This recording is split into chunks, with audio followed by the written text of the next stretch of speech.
Attorneys for Nick Sandmann of Covington Catholic High School have filed a lawsuit against the Washington Post now, as this particular culture war battle enters a new phase. And as I see it, this is just another example of degradation of American society. The balkanization of the United States has accelerated over the last few years, and I think this is one of the most striking examples of that in action. The case of what happened to Nick Sandmann and how he was treated in the media and by blue checks on Twitter was nothing personal. They knew nothing about the boy.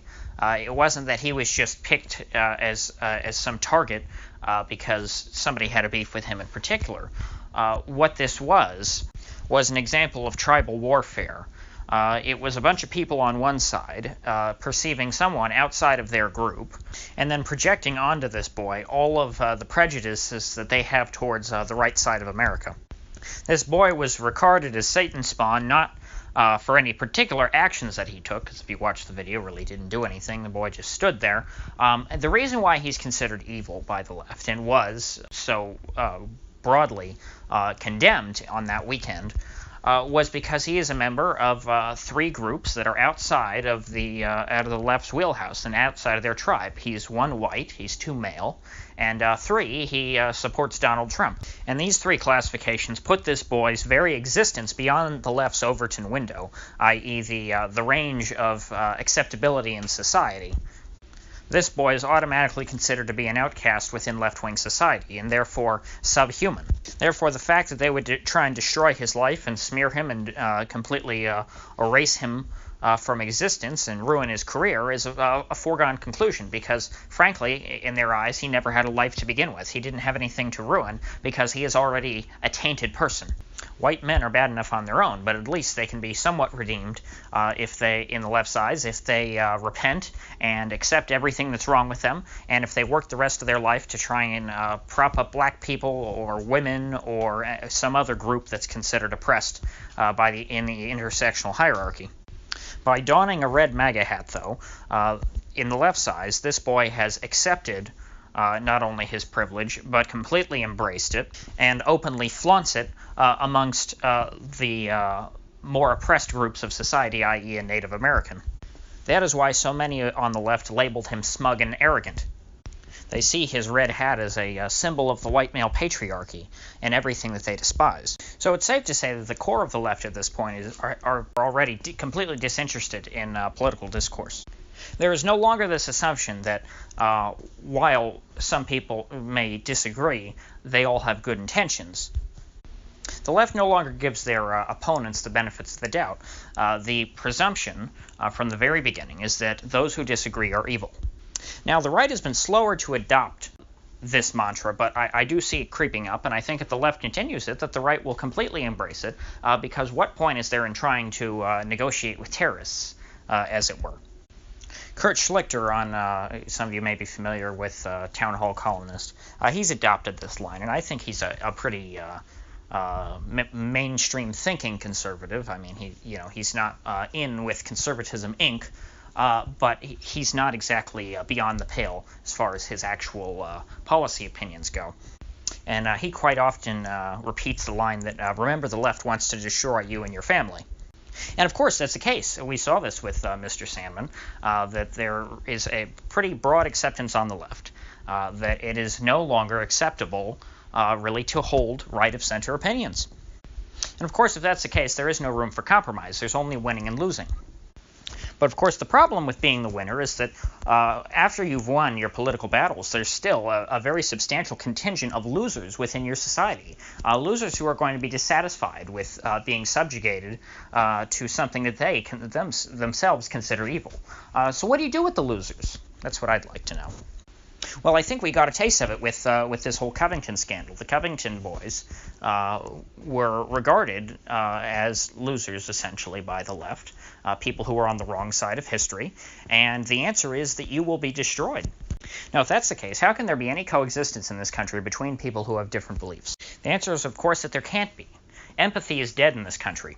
Neither side has any interest in de-escalating this tension because neither side has any interest in giving up their way of life and surrendering and becoming losers. Because when you know that the people you're dealing with regard you as evil, and that they will not give up an inch of their territory. Why should you give up an inch of yours? We've already seen this, thankfully, with the gun debate. When it comes to guns, there is absolutely zero room for political discourse. Every time it's brought up, there's nothing but gridlock, because the right understands that the left wants to take away their guns, and the left understands that that the right has their guns and that they're not going to give them up. So all either side can do is virtue signal to their supporters that they support whatever it is the established opinion is. Now, of course, this is not really a sustainable formula for running a government that is as highly centralized as that of the United States. The only real way that you could have different groups who disagree substantially on core issues of government policy with one another is if you had a great degree of centralization. And that once existed in this country, and it's the reason why the U.S. was able to last for as long as it has. However, over the last 100 years, Congress and the executive branch of the federal government have both been grabbing power away from the states and the local governments and putting more and more in the hands of the federal bureaucracy and of the presidency in order to generate enough support to be elected to high offices. Politicians need to demagogue to their supporters and sort of perpetuate the narrative that the other side is evil and that they will protect them. And this is why our tensions in this country keep escalating further and further, leading us down an unsustainable path to ruin.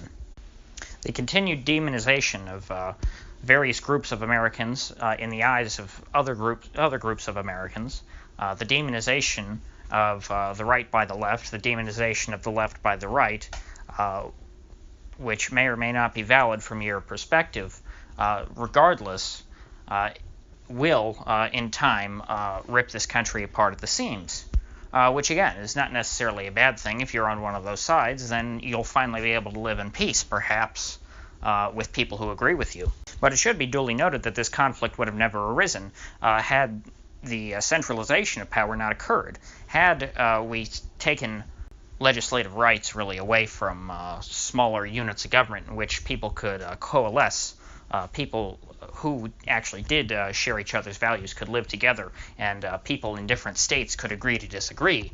In the modern age, in which everything is decided at the federal level, nobody can agree to disagree. There is one losing party and one winning party on every battle. We can't have different policies in different states to really any real extent.